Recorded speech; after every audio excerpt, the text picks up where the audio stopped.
Почитувани новинари, почитувани граѓани. Пред граѓаните ветивме правда, силна правна држава и независно судство.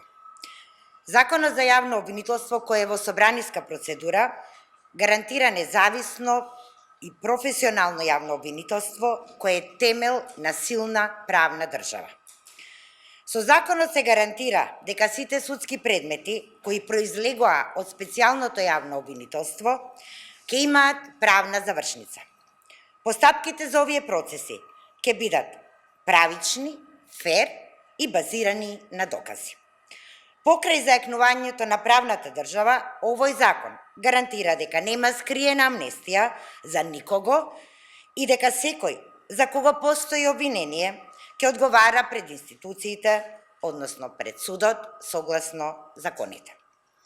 Очигледно, тоа им пречи на пратениците на ВМРО-ДПМН, па затоа веќе цела година прават се ова законско решение да не се донесе, да не завладее правната држава.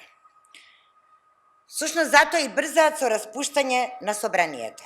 Се надеваат дека на тој начин законот за јавно обвинителство нема да дојде на пленарна седница и дека со тоа нема воопшто ниту да се изгласа.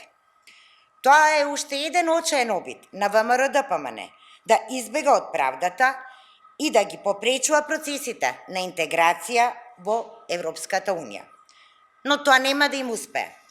Усвојувањето на законот за јавно обвинителство значи и огромен придонес кон европската перспектива на државата и интегрирањето на нашите граѓани во европското семејство. Затоа ги повикувам сите пратеници да бидат на висина на одговорноста и да се стават во функција на правната држава и овој закон, зад кој застанаа и нашите меѓународни пријатели, Европската Унија и Соединетите Американски држави, да биде донесен со потребното мнозинство. Владењето на правото, силна правна држава и независно правосудство се основа на секое демократско општество. Како пратеници имаме обврска тоа да го обезбедиме и ќе го обезбедиме преку носењето на законот за јавното обвинителство. Ви благодарам.